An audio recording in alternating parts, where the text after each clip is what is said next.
The rhythmic, thunderous crashing of the Pacific Northwest waves against the jagged stone cliffs beneath the historic peninsula had long since become the baseline frequency of my exhaustion. For 2 unbroken, grueling years, that cold maritime roar had marked the beginning and the absolute end of my endless 16-hour shifts on the construction front lines. My world was defined by the choking dust of exposed drywall, the sharp sting of fresh cedar sawdust, the constant, maddening pressure of municipal preservation permits, and the weight of managing dozens of rough subcontractors in the freezing coastal rain. My fingers were permanently calloused, my work boots were stained with wet gray cement, and my face bore the deep, indelible shadows of chronic, unyielding sleep deprivation.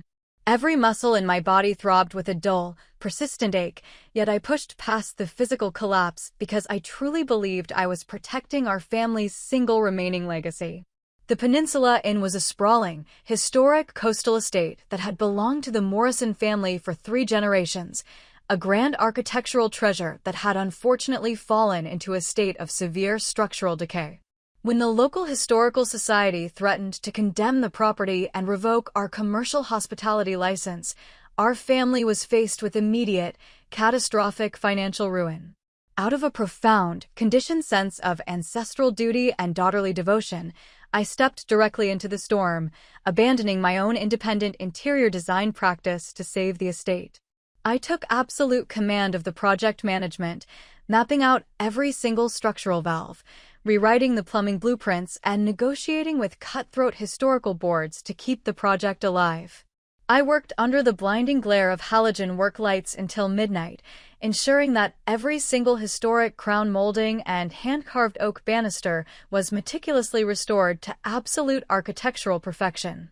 Yet, within the toxic, warped ecosystem of the Morrison family, my relentless sacrifices were treated as entirely invisible, a baseline expectation from a daughter they viewed as a convenient, submissive asset. The profound, agonizing disparity of our household asserted its crushing weight every single afternoon when the glossy gates of the property creaked open to reveal my older brother, Ryan.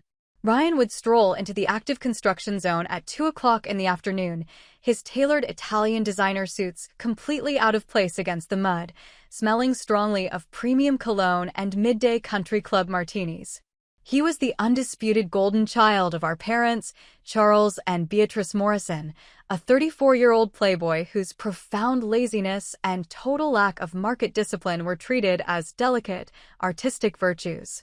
Ryan had spent his 20s flunking out of elite business programs on our father's bottomless dime, accumulating massive luxury credit card debts and wrecking sports cars while our parents frantically covered his blunders. He possessed an entitlement so deep it bordered on psychological pathology, looking down at my dust-covered work gear with a smug, patronizing amusement that made my blood run quiet. When the massive, multi-million-dollar restoration of the Peninsula Inn was finally nearing completion, entirely due to my blood, sweat, and mathematical precision, the trap of family favoritism snapped shut. My father, Charles, convened a formal family gathering behind the massive, newly polished mahogany desk in the inn's executive penthouse suite. He didn't look me in the eyes, choosing instead to stare out at the pristine harbor view, his hands smoothing down the gilded edges of a formal corporate succession decree that had been drafted in absolute secrecy. Your operational execution during this restoration has been highly adequate, Claire, my father announced, his voice carrying an old-world, patriarchal stubbornness that left no room for human debate. But the global hospitality market expects a traditional, masculine authority at the helm of a historic landmark like the Peninsula Inn to command real respect from international investors. Therefore, when the grand opening ribbon is cut on Friday morning, I am officially naming your older brother, Ryan, as the sovereign chief executive officer of Morrison Hospitality Holdings. Ryan will assume absolute command of all executive marketing, corporate branding, and future expansion contracts for our family's real estate empire. We expect you to maintain your quiet, submissive role as the on-site operations assistant, ensuring the kitchen and housekeeping lines function flawlessly beneath your brother's grand vision. Ryan let out a low, mocking chuckle from the plush leather sofa, lazily adjusting his gold watch face as he offered me a triumphant, venomous smirk that stripped away any remaining illusion of family loyalty. "Don't look so bitter, Claire. It's just a matter of natural hierarchy," Ryan preened, taking a slow sip from a crystal glass of aged single malt scotch that our company operating funds had paid for. "You're the strong, independent worker who figures out the manual logistics, but I am the true face of the Morrison bloodline, and it's about time you accepted your place in the background."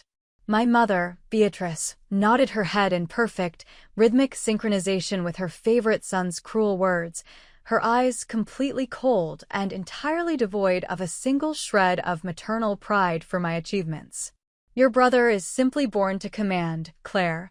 Stop letting your selfish corporate ego ruin what should be a beautiful celebratory milestone for this household," my mother chimed in, her tone dripping with a weaponized, passive-aggressive entitlement. "Just sign the administrative acknowledgement waivers so we can finalize Ryan's executive bank signature access tokens before the grand opening press conference begins." I stood perfectly still in the center of the lavish room, the heavy silk blueprints of the hotel clutching in my fingers, an absolute, freezing silence descending deep into the hidden chambers of my soul. I didn't scream, I didn't cry, and I didn't give them the satisfaction of a dramatic, emotional sisterly outburst that would allow them to paint me as an irrational, jealous child.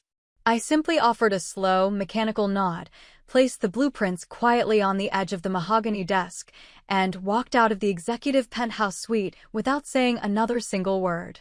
They truly believed that my typical quiet compliance meant I would simply bow my head, accept the public humiliation, and continue to function as the invisible safety net for Ryan's inevitable, lazy incompetence.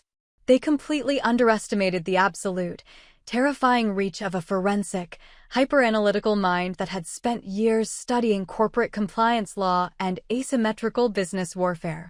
The time for daughterly devotion had officially expired.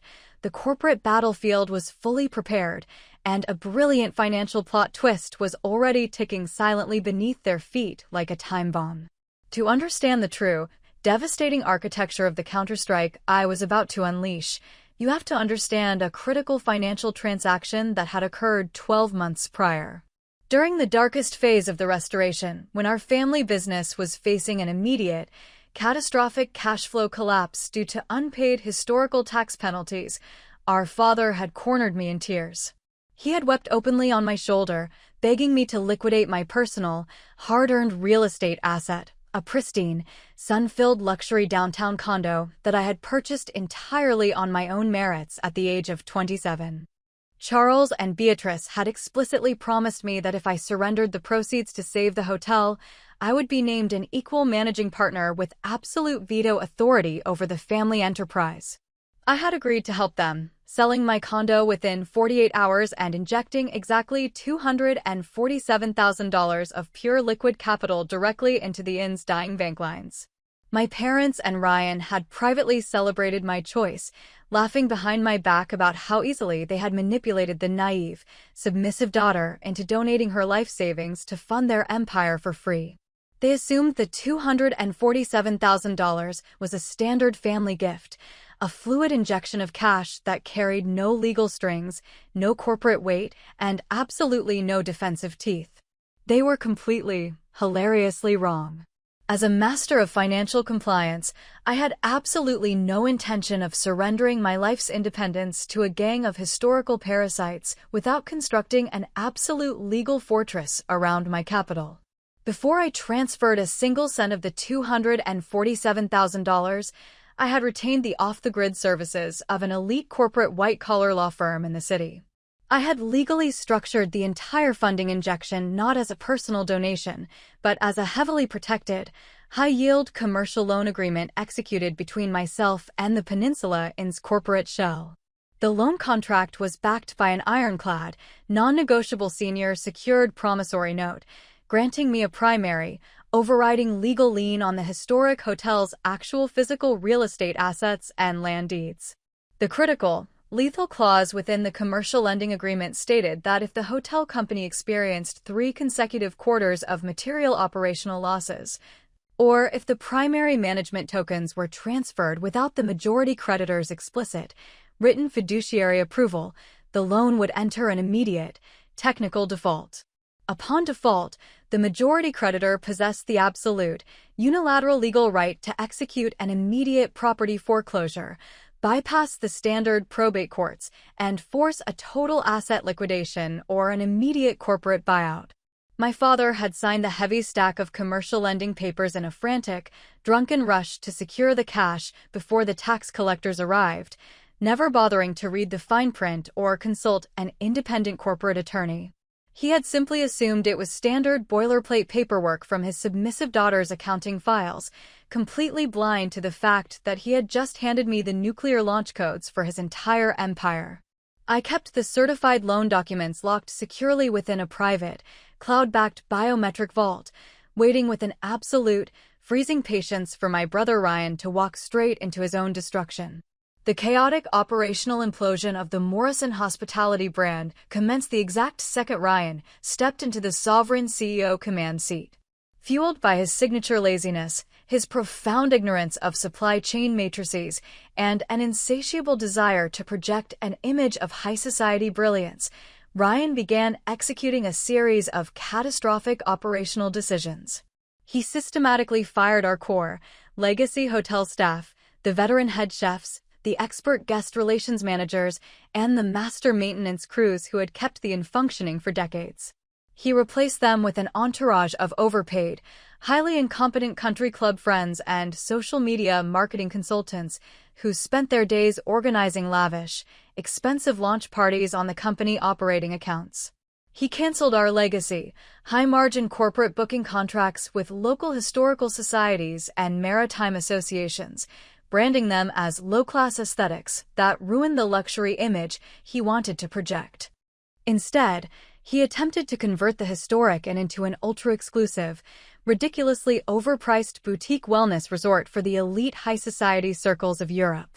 The global market responded to his unearned arrogance with an immediate, devastating wave of mass cancellations, empty rooms, and savage online reviews from furious travelers who were met with terrible service and leaking plumbing.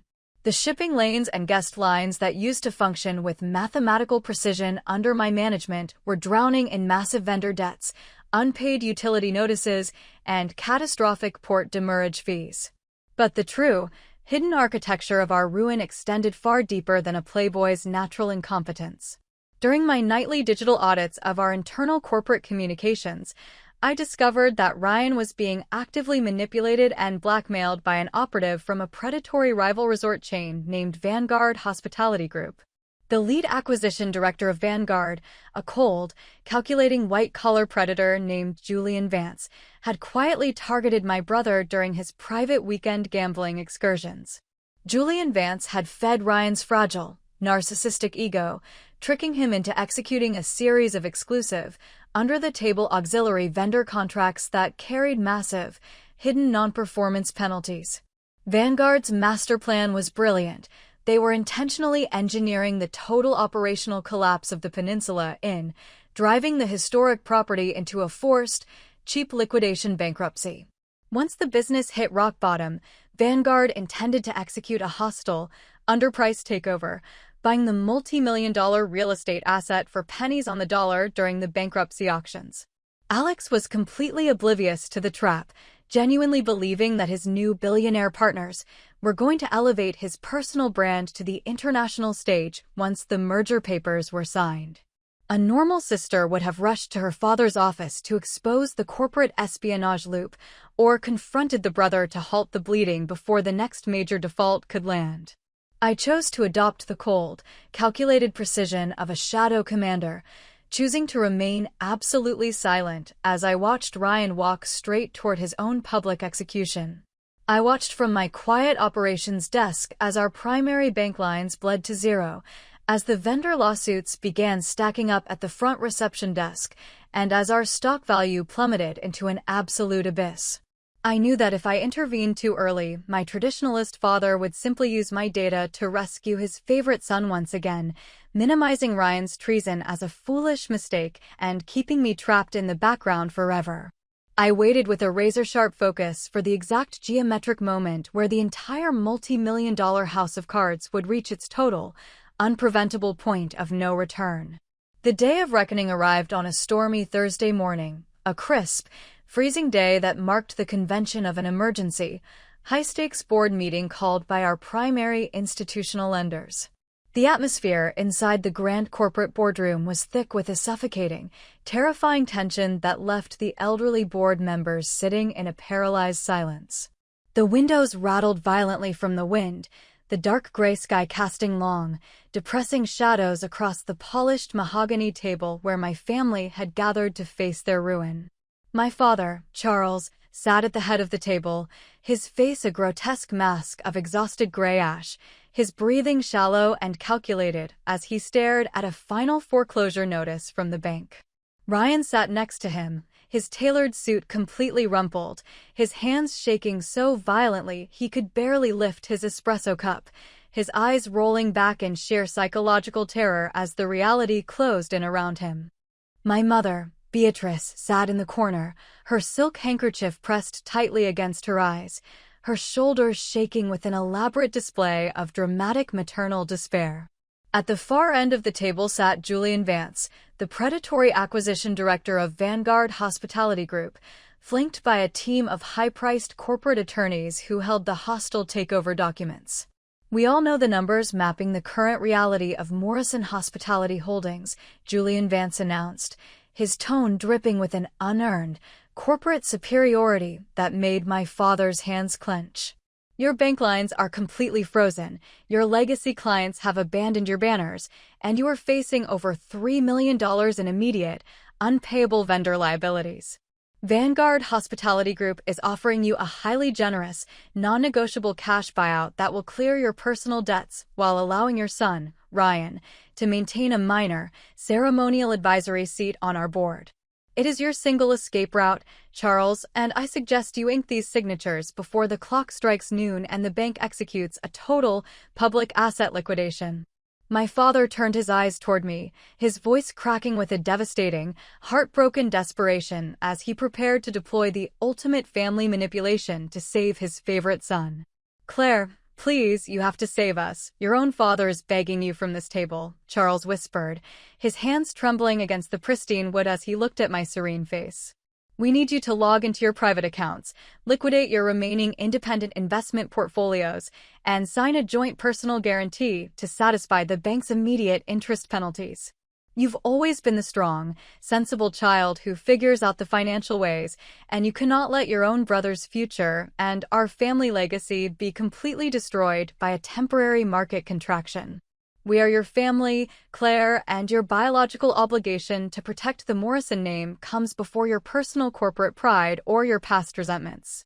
I stood up slowly from my seat at the far end of the table, the sharp, mechanical click of my boots cutting through the silent, courtroom-like atmosphere of the boardroom.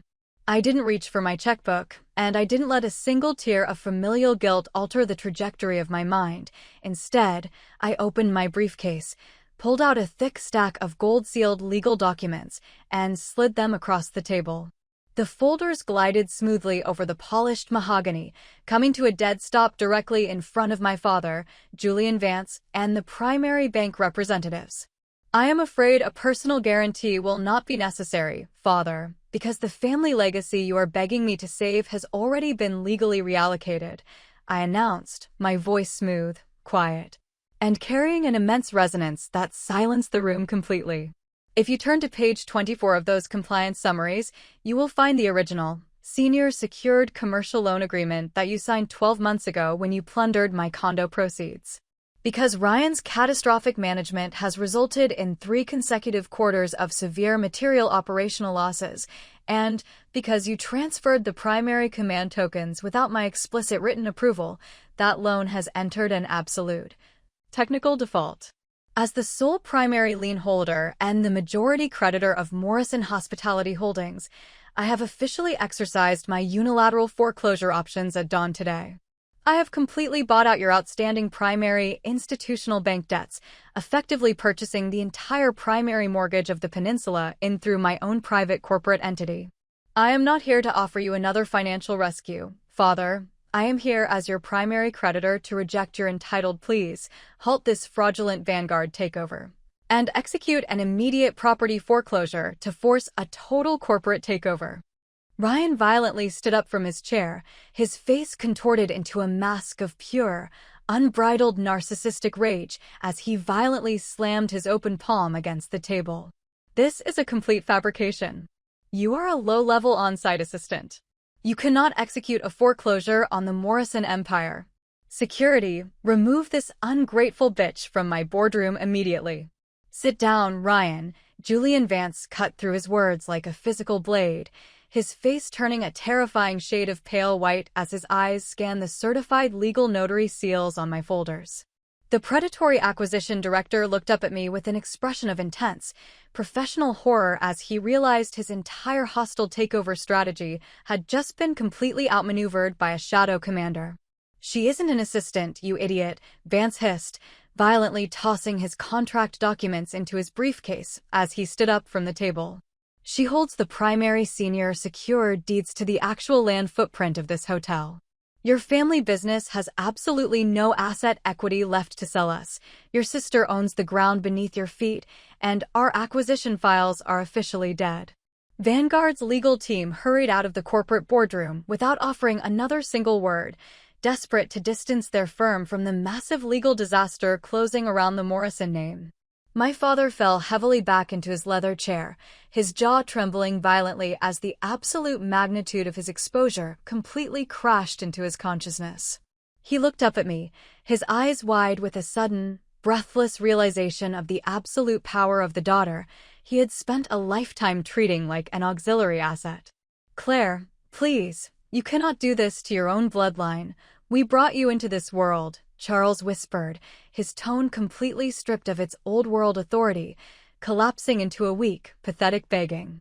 The door of the executive penthouse suite swung open with a sharp, mechanical click, and the psychological satisfaction of my long-awaited retribution officially stepped into the light. Entering the boardroom with a rigid, clinical discipline was a man whose very presence commanded the fearful reverence of the entire regional real estate market, Marcus Webb, the brilliant, multi-billion-dollar luxury hospitality developer. Marcus Webb was a man who dealt exclusively in high-stakes corporate turnarounds, and he walked to my side of the table, offering me a deep, respectful nod of absolute professional partnership. The joint venture buyout execution was initiated with the silent, mathematical precision of an internal surgical extraction. Marcus Webb's institutional funds had quietly partnered with my private corporate shell company over the last 48 hours, providing the massive capital injection required to completely wipe out our remaining bank liabilities. Under the strict provisions of the foreclosure default statutes, we systematically stripped Charles and Beatrice Morrison of their remaining minority equity shares, reducing their unearned inheritance lines to absolute zero.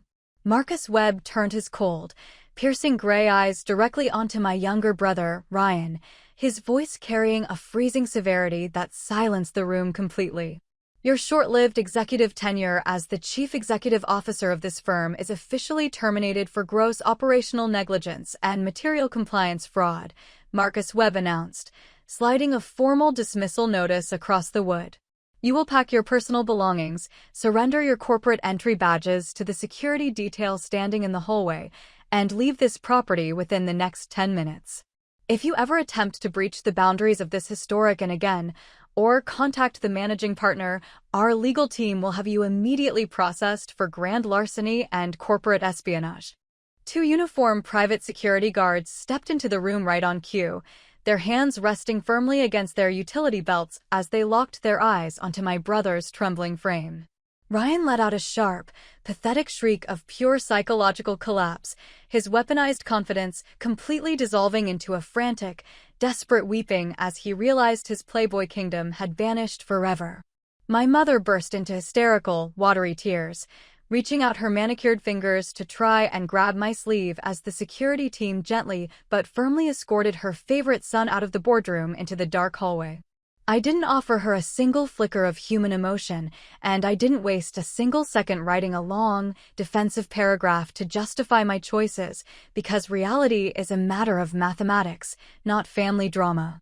I stepped up to the head of the long mahogany table, my hands pressing firmly against the polished wood as I took absolute, supreme monopoly of the room. I sat down in the executive leather chair behind the massive Ecuadorian oak desk, the historic compass of the peninsula resting securely before my fingers as the board members offered a silent, reverent bow of total submission. The old world of patriarchal tradition and parasitic entitlement was officially dead, and the era of pure merit, absolute integrity, and unyielding data compliance had finally assumed the throne. The pacing of the entire narrative slowed down beautifully over the subsequent years, allowing the white-hot trauma of my youth to transition into a flawless current of pure professional triumph and immense wealth. Supported by the unyielding institutional capital of Marcus Webb and my own flawless logistics algorithms, I successfully expanded the historic peninsula into an elite, multi-location luxury hospitality brand. We acquired a series of historic waterfront landmarks across the coast, re-engineering their structures into sanctuaries of architectural perfection and high-end security that captured the attention of the global market. My new executive office featured massive floor-to-ceiling glass windows that looked out over a peaceful river courtyard filled with ancient oak trees and fresh, wild lavender. The rooms inside my home were filled with the soft, comforting aroma of fresh espresso, beautiful literature, and the absolute, unshakable safety of a life where my boundaries would never be violated again. My parents and brother were forced to face the true, agonizing weight of their financial choices in absolute, crushing isolation away from the high society circles of the city. Because they had been stripped of their remaining equity and left entirely liable for the personal debt portfolios Ryan had accumulated during his Playboy tenure, they were forced into near-total bankruptcy.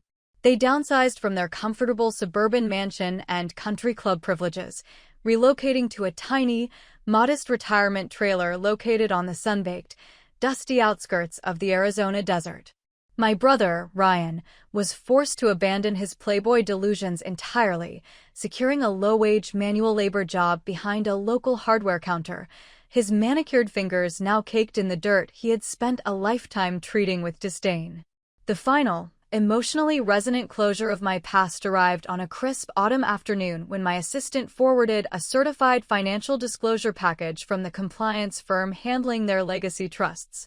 Attached to the standard legal disclosures was a short, crumpled note written by my mother from her small kitchen table in Arizona, her handwriting shaky and completely stripped of its old, arrogant flourish. I am sitting alone in this tiny house tonight while the desert wind rattles the thin aluminum walls, Rebecca, the note read, her bitter words trying one final time to pierce my armor.